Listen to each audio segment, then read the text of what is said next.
কলকাতার Eden garden মানে বাড়তি উন্মাদনা, উপচে পড়া ভিড় আর গগন বিধারী চিৎকার। কিন্তু এবার টি-20 বিশ্বকাপে সেই চিরচেনা ইডেনকে ঘিরে নেই কোনো উত্তাপ, চারদিকে শুধুই হাহাকার।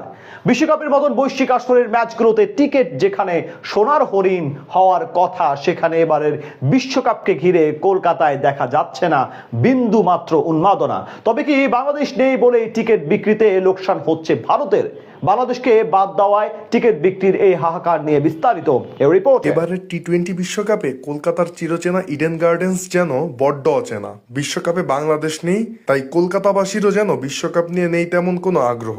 বিশ্বকাপকে সামনে রেখে কলকাতায় টিকিট বিক্রির হতাশাজনক চিত্র অন্ততপক্ষে সেটারই জানান দেয় আরো যে বাংলাদেশকে এবারের বিশ্বকাপে ঠিক কতটা মিস করছে কলকাতাবাসী। কেননা এবারের বিশ্বকাপে কলকাতায় নেই স্বাগতিক ভারতেরও ম্যাচ, সঙ্গে যুক্ত হয়েছে বাংলাদেশের বিশ্বকাপ থেকে বাদ পড়া। সবকিছু ঠিক থাকলে ইডেন গার্ডেন্সে এবারের বিশ্বকাপে গ্রুপ পর্বে বাংলাদেশের 3টি ম্যাচ হওয়ার কথা ছিল, কিন্তু শেষ মুহূর্তে বাংলাদেশকে বাদ দেওয়ায় টুর্নামেন্টের জৌলুস পুরোপুরি হারিয়েছে কলকাতা। যদিও র্যাঙ্কিং বিবেচনায় বাংলাদেশের বদলি হিসেবে বিশ্বকাপে জায়গা করে নেয় স্কটল্যান্ড, তবে স্কটিশদের নিয়ে তেমন কোনো আগ্রহই নেই কলকাতাবাসীর মনে। ভারতীয় জনপ্রিয় গণমাধ্যম আনন্দবাজার পত্রিকার প্রতিবেদন অনুযায়ী ইডেনে আসন্ন টি-20 বিশ্বকাপের ম্যাচগুলোর টিকিট বিক্রি চলছে অত্যন্ত ধীর গতিতে। মোহামেডান স্পোর্টিং ক্লাবের সামনে বসা অফলাইন টিকিট কাউন্টারগুলোতে ভিড় তো দূরের কথা, একসঙ্গে 5-6 জন মানুষও চোখে পড়ছে না। 65,000 দর্শক ধারণ ক্ষমতার ঐতিহাসিক এই স্টেডিয়ামে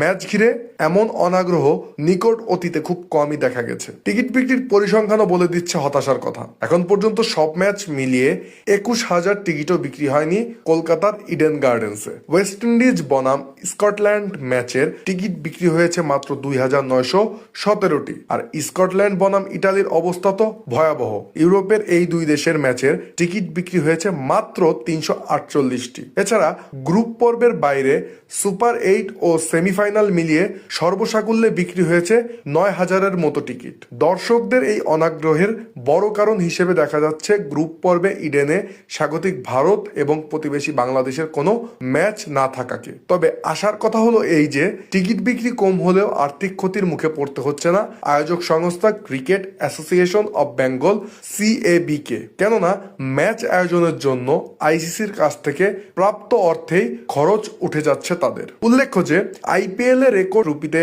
বিক্রি হওয়া মুস্তাফিজকে শেষ মুহূর্তে নিরাপত্তার অজুহাতে দল থেকে বাদ দেওয়ায় ক্ষোভে ফেটে পড়ে গোটা বাংলাদেশ। আর একজন ক্রিকেটারের নিরাপত্তা যেখানে অনিশ্চিত, সেখানে গোটা বাংলাদেশ ক্রিকেট দলকে প্রেরণে অনিচ্ছা প্রকাশ করে BCB।